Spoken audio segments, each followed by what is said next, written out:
Hey everybody, Desmond Dark here, coming at you with the highlights from the last stream of Subnautica. I believe this is part 4.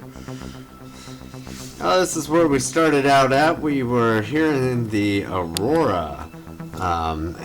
Was going through my stuff here. I kept some stuff stored in those bags there. You can find them all over the ship. Mostly in the Aurora, you're going to have to put out some fires, kind of like they don't have to put them all out. You can get around them. You can find reactor seal breach here. I managed to find this, and there is so many of those around the room here. It actually pops up and tells you as you start repairing them. It took me a minute. I didn't even realize I could repair them at first. I believe it shortens down the amount of radioactivity around the area. Yeah, as you see, repair them there. And yeah, there's 10 of them around there. And there's the bleeders. When they get on you, you just gotta smack them off with the tool. Survival knife or thermal knife seems to work the best. You see there, repair up another one. Got another one of stupid bleeders. Started just hacking at them. They start getting real annoying because they'll interrupt you using your tool. There, a bunch of them just came at me. See. I finally managed to get through that though. Got this last one. Gave me a trophy there.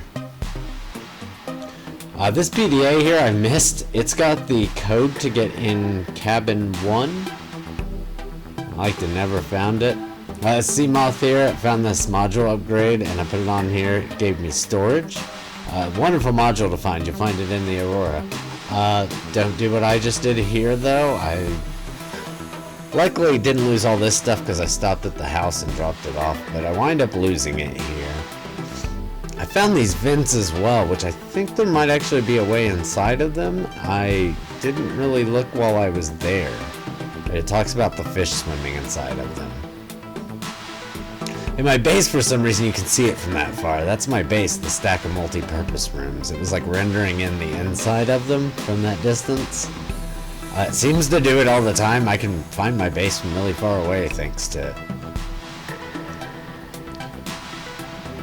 Yeah, this is what I discovered. If you can't dock in your monopool, you keep coming up at it. See how it's not doing the docking animation? It means you don't have power.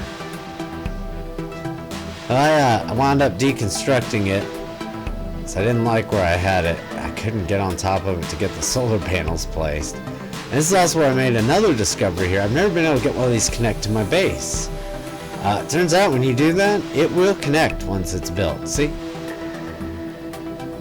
You can see my base here. Got all the battery chargers, power supplies. Got some posters hanging up.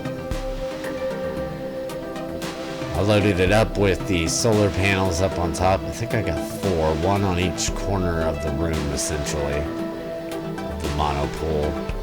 These were ones added on to what I already additionally had. This is my glitchy fire. I have no idea what this is. It's right next to my life pod, and it's just there. And it doesn't hurt me to go into it.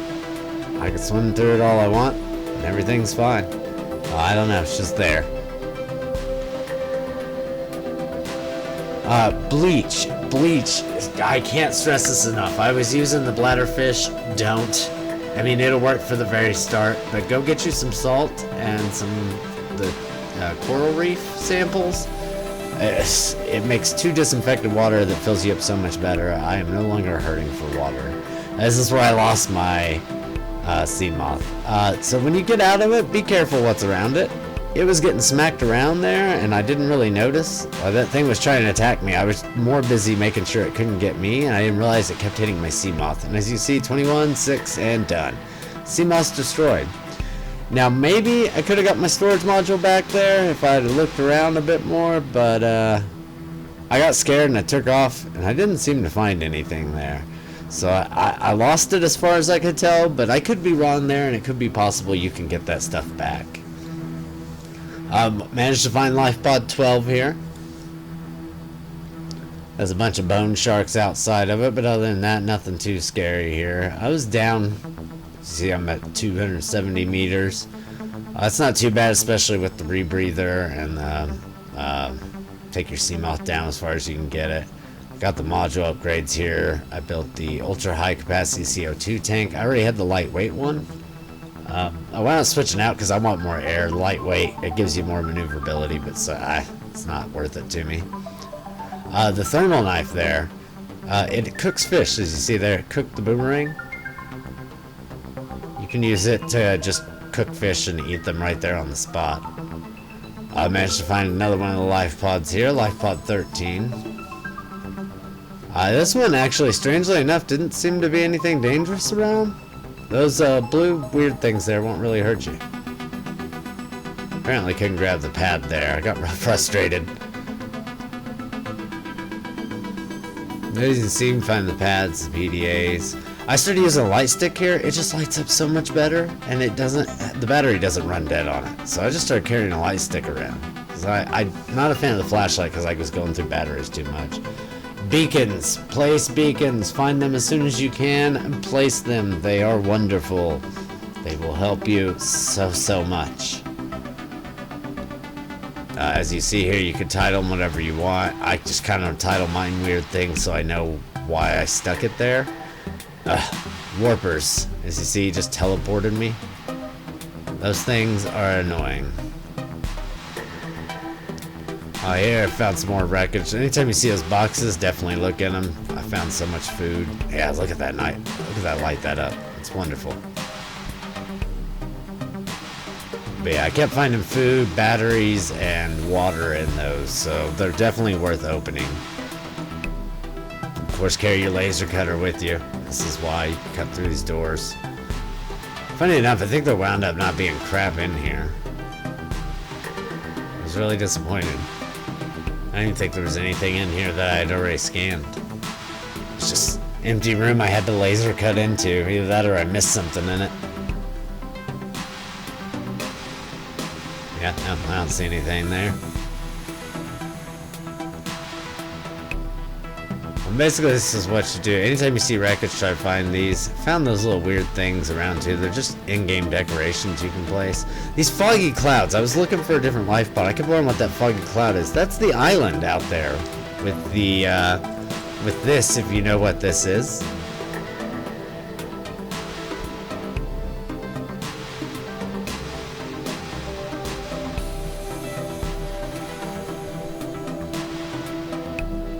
Yeah, I couldn't believe it was it. I was looking for Life Pod 4. And I managed to find these. And then this is where I found the second part of the Cyclops engine. I found the first one in the Aurora. So if you find that and you can't find the second piece, try looking there. And there was Life Pod 4. I finally found it. It's upside down, and that's what made it so hard to see. It's right there. Finally made my way in it, found what was in there. Oh yeah, that's the decoy thing. Haven't even tried using that one yet. I usually set those audio logs to play. If they have a play button like that, you can just turn them on play and let them go. Here's Life Pod 7. I went on a roll finding these life pods. Found that toy car, stuck that in my base, because that's cool. And then this doll, which cracked me up because that's how I make a lot of my avatars look. And I was like, holy crap, is that me? Is that my avatar in game? I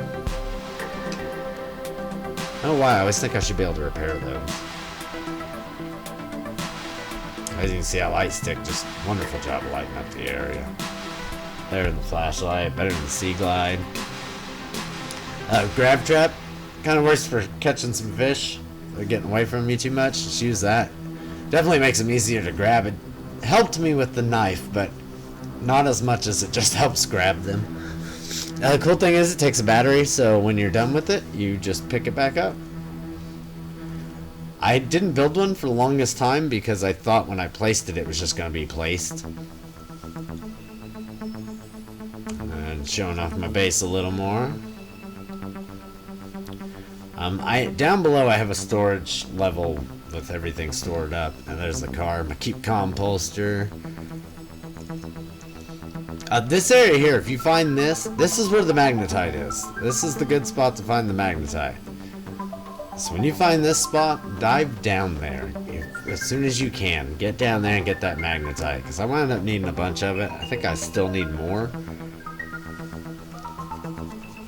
Those battery chargers and power cell chargers are a wonderful thing. That's another thing. As soon as you can get on it. I managed to get my stasis rifle built there. And then I managed to get the stuff for the Cyclops. Mainly I just needed the magnetite. I couldn't build it there though because it's too shallow. If you check out my developer command video, you'll see why it won't let you build there.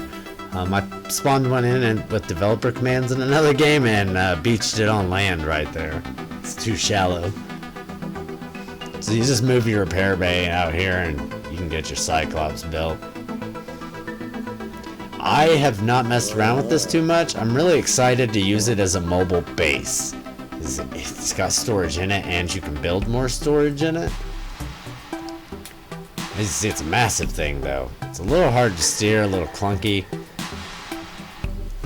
And apparently it makes a lot of noise. It likes to attract the leviathans and the big things. They will come after it big time. Right behind there, if you saw the bigger door, that's where you can actually dock the prawn suit and the sea moth. One or the other. You can only have one docked at a time, but you can carry it around with you. And as you see, there's lots of storage areas. There's the engine where the power cells are. There's all the module upgrades you can make for the Cyclops. So those are going to be something I have to start working on. Although I have to figure out how to keep my Cyclops safe. I know a good chunk of it is just don't drive it into dangerous areas. If it starts looking dangerous, you see stuff, you just shut it off and leave it back where it is and swim. Take the sea glide the rest of the way. Probably what I'll wind up doing is taking this nowhere near a dangerous area. I'll just move it around and then exit with my sea moth and take my sea moth to the edge of danger and then exit the sea moth from there. So it kind of be like a 3-chain system. There's multiple fire extinguishers here. Yeah, if you run your engines too hot, they will catch on fire, and you actually have to go put fires out. See here, this house works. You got silent mode. You got your cameras here, which I just discovered. This actually allows you to get a little bit of a look around the boat, which or the submarine there, which is really handy because you can't see crap. Basically, while you're interacting with it, you interact with the controls. Just look at them. If you're slow, normal, and then fast speed. The fast speed's what will overload your engines. That bottom bar there on the left. That's your engine heat there. If it maxes out, it will, like I said, catch fire. You can pay attention to the bottom right there and see like if anything's coming up on you. Doesn't highlight any areas though. Yeah, that's a weird radio message you get. It makes me think that you're not alone and something's gonna hunt you down, but yeah, like I said, I haven't got quite that far, so I don't know. That's right, I took that floater off that rock and it makes it sink. Apparently they actually make things float, and if you take them off, it'll cause it to sink.